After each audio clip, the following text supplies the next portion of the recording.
तो उन्होंने जैसे ही माँ नर्मदा में प्रवेश किया तो उनका पूरी माँ नर्मदा का जो पानी था वो घुटने घुटने हो गया।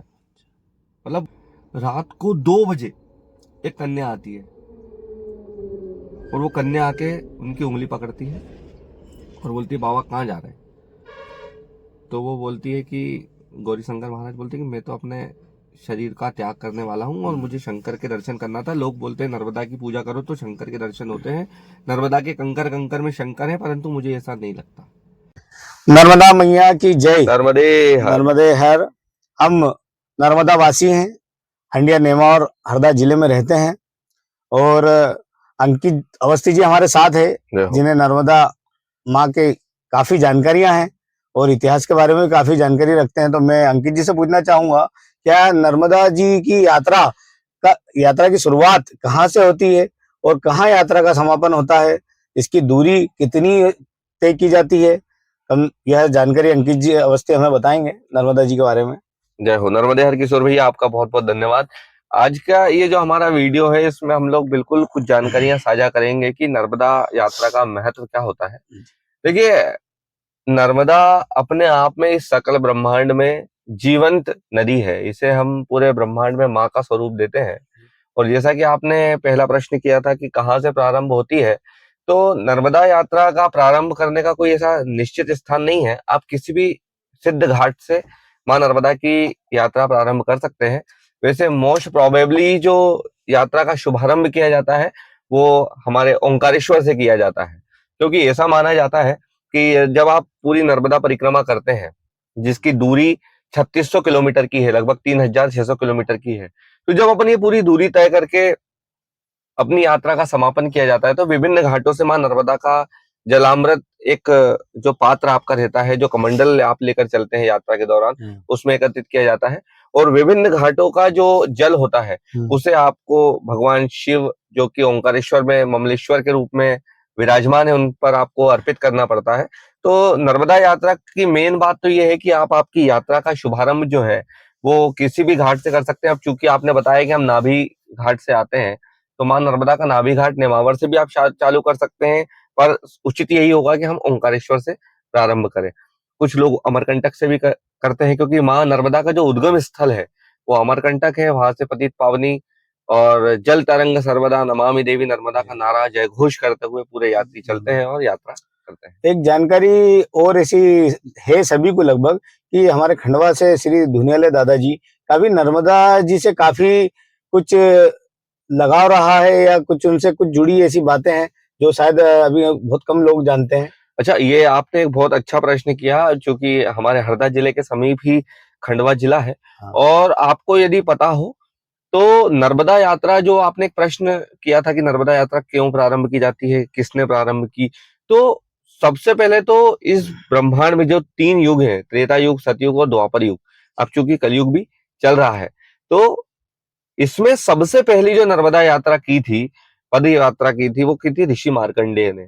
और उसके बाद इस नर्मदा यात्रा की एक विशेष कहानी है कि सबसे पहले जो यात्रा थी वो ऋषि मार्कंडेय ने प्रारंभ की थी। और क्योंकि बालक के रूप में थे वो, उन्होंने जब नर्मदा परिक्रमा प्रारंभ की तो भूलवश, देखो अमरकंटक में मां नर्मदा कई जगह गुप्त रूप में भी बहती है, तो भूलवश उनसे नर्मदा जी की धारा, ऐसा माना जाता है कि जब आप नर्मदा परिक्रमा कर रहे हो तो आपको नर्मदा की धारा क्रॉस नहीं करना पड़ती है, पर ऋषि मार्कंडेय के द्वारा उस मां नर्मदा की धारा को क्रॉस कर दिया गया।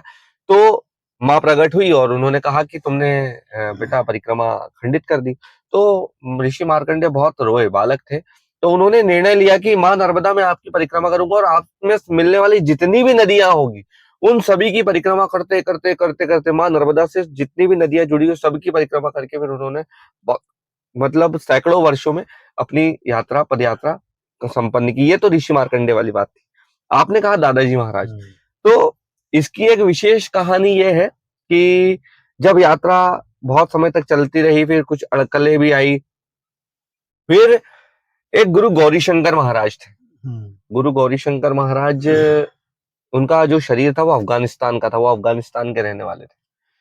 तो जब वो हमारे भारत देश में आए तो उन्होंने एक ध्येय बनाया, एक लक्ष्य बनाया, हर व्यक्ति का एक जीवन का लक्ष्य होता है। उन्होंने लक्ष्य बनाया कि मुझे शंकर की प्राप्ति करना है, मुझे शंकर की सिद्धि प्राप्त करनी है, मुझे भगवान शिव के दर्शन करना है। तो उनके संज्ञान में हुआ कि एक ही पूरे सकल ब्रह्मांड में पतित पावनी कलकल बहने वाली माँ मेकल सुता माँ नर्मदा है, जिसके ध्यान से, जिसके आराधना को शिव के दर्शन हो सकते हैं। तो 12 बार उन्होंने अपने पूरे जीवन में 12 बार नर्मदा परिक्रमा करी। और नर्मदा परिक्रमा भी कैसी की, ऐसे नहीं कि सिर्फ चलते गए 12 बार नर्मदा परिक्रमा की उन्होंने। कौन सी? 3 वर्ष 3 माह और 13 दिन वाली, लगभग 40 वर्ष तक उन्होंने नर्मदा परिक्रमा की। जी। एक दिन उनके मन में आया कि मैं इतनी तप करता हूँ, इतनी साधना करता हूँ, और हजारों संतों को लेकर उन्होंने यात्रा की। तो उनके मन में आया कि यार मैं इतनी आराधना करता हूँ, इतनी पूजन करता हूँ, परंतु मेरे को शिव के दर्शन तो हो ही नहीं रहे। तो मध्य रात्रि 2 बजे उन्होंने निर्णय लिया कि अब मैं तो माँ नर्मदा की जलधारा में जाऊंगा और जीवन समाधि लूंगा। मेरा ये जीवन व्यर्थ है, मुझे शिव की सिद्धि प्राप्त नहीं हुई, मुझे शिव के दर्शन नहीं हुए। तो रात्रि में 2 बजे साई खेड़ा के पास में माँ नर्मदा बहती है, वहां गए किशोर भैया। और जैसे ही उन्होंने निर्णय लिया कि बस बहुत बहुत अथाह पानी है वहां नर्मदा का, तो जैसे ही उन्होंने निर्णय लिया कि अब मैं जाऊंगा और अपने शरीर का त्याग करूंगा और मुझे माँ नर्मदा में विलीन होना है, तो उन्होंने जैसे ही माँ नर्मदा में प्रवेश किया तो उनका पूरी माँ नर्मदा का जो पानी था वो घुटने घुटने हो गया। मतलब पूरी इतना पानी होने के बाद में वो घुटने घुटने पानी आ गया। और घुटने घुटने पानी आने के बाद में क्या हुआ पता है? रात को 2 बजे एक कन्या आती है और वो कन्या आके उनकी उंगली पकड़ती है और बोलती है बाबा कहाँ जा रहे हैं? तो वो बोलती है कि गौरी शंकर महाराज बोलते हैं कि मैं तो अपने शरीर का त्याग करने वाला हूँ और मुझे शंकर के दर्शन करना था। लोग बोलते हैं नर्मदा की पूजा करो तो शंकर के दर्शन होते हैं, नर्मदा के कंकर कंकर में शंकर है, परंतु मुझे ऐसा नहीं लगता। तो बोले बाबा इतनी रात को मत जाओ, तुम तो माँ नर्मदा की पूजा करो और तुम तो चलो मेरे साथ बाहर। तो बोले मैं तेरी बात क्यों मानूं? वो कन्या को बोलते हैं मैं तेरी बात क्यों मानूं, तू कोई नर्मदा है क्या? तो उन्होंने बोले कि हाँ मैं नर्मदा हूँ और मैं आपको यहाँ से बाहर लेने आई हूँ। तो बोले मैं नहीं मानता कि तुम नर्मदा हो, यदि नर्मदा हो तो अपने साक्षात स्वरूप में आओ। तो उन्होंने ध्यान किया और माँ नर्मदा साक्षात अपने रूप में आई और इन्होंने ये चरण वंदना करने हो गए, दंडवत हो गए गौरी शंकर महाराज। इन्होंने कहा कि हे माँ नर्मदा, अगर मैंने सच्चे दिल से तेरी श्रद्धा भक्ति के साथ में पूजन अर्चन किया है तो तू मुझे दर्शन दे और शिव के दर्शन करा। तो इन्होंने बोला कि आप तो वैसे ही परेशान हो रहे हो, कई सालों से शंकर भगवान स्वयं महादेव तुम्हारे जमात में चल रहे हैं, क्योंकि हजारों संत चलते थे। तो बोले कैसे? बोले तुम्हारे जमात में केशव नाम का एक बालक है जी। तो बोले हाँ है, वो तो एक अवधूत है, पागल है और मस्ती में रहता है। बोले वही साक्षात शंकर है। अच्छा। तो बोले यार ये वो साक्षात शंकर कैसे हो सकता है, तो पागल जैसा घुमा करता है। तो बोले वही अवधूत है, वही ओघड़ है और वही शंकर है। तो उन्होंने बोला कि ऐसा कैसे? बोले आप जाकर देखो, आपको शिव के दर्शन होंगे। भैया अपनी जमात में गए। तो जब ये वहां रात्रि 2 बजे से अपनी जमात तक जाने लगे तो इनको बहुत सारी चीजें ध्यान में आई कि यार इतने हजारों लोग चल रहे हैं मेरे साथ में, कभी खाने की कमी नहीं आई। रास्ते में किसी संत ने सोचा कि मेरे को पकौड़ी खाना है, मुझे खीर खाना है, मुझे हलवा खाना है, तो वो तुरंत मिल जाता था। जो मन में विचार आ रहे वो मिलते जा रहे हैं। और जो उनको खाना है वो उनको मिल रहा है। तो आता कहां से? कोई शक्ति तो है। ये गए भैया, अब सुबह सुबह का समय हो गया था, तो वो अपने जहाँ भोजनशाला होती थी, क्योंकि इनको काम था भोजन बनाने का, तो भोजनशाला में जैसे गए तो वही केशव बड़ी सी कढ़ाई धो रहा था, मांज रहा था। इनके मन में फिर संशय आया, ये तो बोले कढ़ाई मांज रहा है, बोले ये कोई संत हो, ये कोई महादेव हो सकते हैं क्या? फिर नर्मदा जी ने याद कराया कि देख बहके मत, साक्षात शिव है। फिर ये गए उनके पास में और जाके जैसे ही देखा और उनको बोले, नर्मदा मैया ने उनको आवाज कराया कि प्रणाम कर, और जैसे ही गौरी शंकर महाराज ने उनको प्रणाम किया जी, वैसे ही केशव जो थे दादाजी महाराज, उनने से इसी तिरछी निगाह से उनको देखा और जटा जूट और वही गंगा और द्वितीया का चांद और भगवान महादेव स्वयं दर्शन हुए, प्रकट हुए और दर्शन दिया। और गौरी शंकर महाराज को उन्होंने कहा कि ये जो तुम्हारा ध्येय था वो पूर्ण होता है। और अब उसके बाद में केशव चले गए जंगल में, और जंगल में आने के बाद में कई वर्षों तक उनका कोई पता नहीं रहा। फिर बहुत समय बाद साई खेड़ा में वो आए और भक्तों को दर्शन दिया। और ऐसा माना जाता है कि जो आपने दादाजी धुनीवाले की बात कही, जी।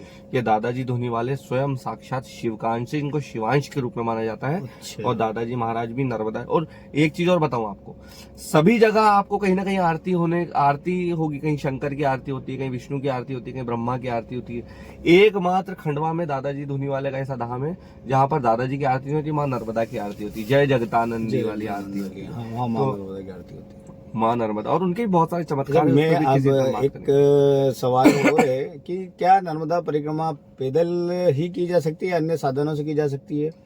दूसरा एक और सवाल है मेरा, नर्मदा परिक्रमा के समय कौन कौन से ऐसे धार्मिक बड़े स्थल है जो आपको अगर जानकारी हो तो शायद हम दर्शकों को दिखाना चाहेंगे? बिल्कुल बिल्कुल, मैं आपसे कुछ साझा कर रहा हूँ। जैसे आपने कहा कि क्या हम पैदल ही यात्रा कर सकते हैं। आपने यदि देखा होगा, कोई भी ब्राह्मण, कोई भी पंडित अगर पूजन कराता है तो उसमें एक मंत्र कहता है कि प्रदक्षिणायाम पदे पदे। वैसे तो पैदल यात्रा करने का बहुत ज्यादा महत्व है, परंतु माँ नर्मदा कहती है कि भाव की भूखी हूं मैं, भाव मेरा सार है। भाव की भूखी हूं मैं और भाव मेरा सार है, भाव से मुझको भजो तो भव से बेड़ा पार है। अगर आप भावना लेकर चल रहे हो, माँ नर्मदा, देखो यदि नर्मदा यात्रा में आप जा रहे हो स्टंट के लिए या आप इंटरटेनमेंट के लिए, तो आपको वो प्रतिफल नहीं मिलेगा, है ना। कई अपन ने देखा कि अपन भी नर्मदा दर्शन करने आते हैं तो कुछ बच्चे बच्चियां वहां पर मस्ती करते हैं। कन्या स्वरूप में है माँ नर्मदा, है ना, कुंवारी है, माँ है, तो कभी भी हमें अटखेलियां नहीं करना चाहिए। माँ नर्मदा के जल से अटखेलियां कभी नहीं करना चाहिए, एक चीज। दूसरा, आप वाहन से भी यात्रा कर सकते हैं, जैसी आपकी क्षमता हो आप वैसी। अब देखिए, वो एक संत जा रहे हैं, आपको बताऊं, तो बाइक से जा रहे हैं, ऐसे कई सारे हैं, आपकी भावना है। फिर मैं आपको कहना चाहूंगा कि अगर आप जिस भाव को लेकर यात्रा करना चाहो, आप उस भाव से यात्रा कर सकते हैं और आपको उतना ही मनोरथ पूर्ण होगा जितना आप पद यात्रा करके करते हैं। नर्मदा, और एक सवाल है, नर्मदा परिक्रमा के नियम क्या है? और नर्मदा परिक्रमा अगर हम लोग निकल रहे हैं घर से तो भोजन पानी खाने की व्यवस्था क्या होती है? यह जानकारी भी शायद आप देंगे तो ज्यादा अच्छा रहेगा। जब हम किशोर भैया निकलते हैं नर्मदा परिक्रमा के लिए, तो उस समय आप ये ध्यान रखना कि आपका कुछ भी नहीं होता, आप नर्मदामय होते हैं। फिर आपका जीपीआरएस काम नहीं करता कि मेरे को यहाँ रुकना है या वहां रुकना है, वहां भी माँ नर्मदा का जीपीआरएस चालू होता है। आपको माँ नर्मदा पद पद पर बताएगी कि कहाँ है। आपने पूछा था कि कौन कौन से सिद्ध स्थान आते हैं, तो ओंकारेश्वर है और महेश्वर है, मंडलेश्वर, ऐसे बहुत सारे अलग अलग घाटों की अलग अलग महिमाएं हैं। उस पर भी हम लोग एक वीडियो बनाएंगे। हर घाट की एक अपनी आप महिमा होती है। माँ नर्मदा कन्या के रूप में चली, फिर वहां कहीं रौद्र रूप देखने को मिलता है, कहीं वृद्ध रूप देखने को मिलता है, कहीं सौम्य रूप देखने के लिए मिलता है, कहीं अटखेलियां करते हुए देखने को मिलता है। तो माँ नर्मदा के विभिन्न विभिन्न रूपों का दर्शन हम लोग। दो सवाल और हैं। हाँ, क्या नर्मदा परिक्रमा के लिए सबसे उपयुक्त, सबसे धार्मिक समय ऐसा कौन सा होता है जब हम यात्रा चालू कर सके? देखो ऐसे जो नर्मदा परिक्रमा का जो उचित स्थान होता है और उचित समय होता है, उचित स्थान मैंने आपको बताया कि ओंकारेश्वर से आप प्रारंभ कर सकते हैं। और उचित समय जो होता है वो देव उठनी 11 जो होती है, दीपावली के बाद में जब देव उठनी 11 होती है, देव उठनी 11 से लेकर अक्षय तृतीया तक, ये जो मुख्य समय होता है, आप इस समय तक अपनी यात्रा का कभी भी प्रारंभ कर सकते हैं। 3600 किलोमीटर की यात्रा होती है और विभिन्न विभिन्न स्थानों पर बहुत सारे सदाव्रत चल रहे हैं। माँ नर्मदा के आशीर्वाद से आपको खाने रहने और पीने की कभी भी कोई समस्या नहीं आएगी। और एक चीज और आपको बताना चाहूंगा किशोर भैया, कि अगर आप सच्चे भाव से माँ नर्मदा को ध्येय में धारण करके, क्योंकि साक्षात नर्मदा आपके साथ चलती है, अगर आपका ध्येय सही है, आपका लक्ष्य सही है, तो निश्चित ही आपको पूरी यात्रा के दौरान माँ नर्मदा के दर्शन होंगे। ये यथार्थ है और कई लोगों ने माँ नर्मदा के प्रत्यक्ष प्रमाण देखे। एक आखिरी सवाल और है मन में कि यात्रा चालू करने से पहले ऐसी कौन सी तैयारी करनी चाहिए, कौन सी धार्मिक आध्यात्मिक तैयारी करना पड़ेगी जिसके लिए हमें यात्रा चालू करना पड़ेगी? ये जो प्रश्न है ना, इसकी ये जो नर्मदा परिक्रमा, आप कहीं भी जाते हो, आप किसी भी तीर्थ स्थल पर जाते हो, तो पहले आपको टिकट कटानी पड़ती है ना। नर्मदा यात्रा एकमात्र ऐसी यात्रा है जिसकी टिकट आपको नहीं कटानी पड़ती है। माँ नर्मदा आपको स्वयं टिकट भेजती है कि भैया चलाइए, कि अब तू अब आ जाइए। मतलब वो माँ का आदेश होता है, ठीक है ना। हर किसी के बस की बात नहीं है माँ नर्मदा की परिक्रमा करना।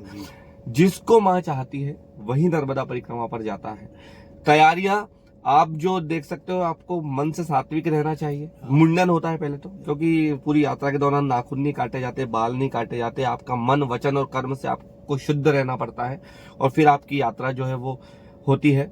और माँ नर्मदा सुनिश्चित करती है कि कब कहाँ किसको बुलाना है, और उस पूरी यात्रा के दौरान आपके संरक्षण के रूप में, आपके संरक्षक के रूप में, आपकी ढाल के रूप में पतित पावनी माँ नर्मदा ही बहती है। इसीलिए कहा जाता है कि जल तरंग सर्वदा और नमामि देवी नर्मदा। काफ़ी जानकारी मिली आपसे नर्मदा परिक्रमा के यात्रा को लेके, और अच्छा लगा, आपको काफ़ी जानकारियां हैं।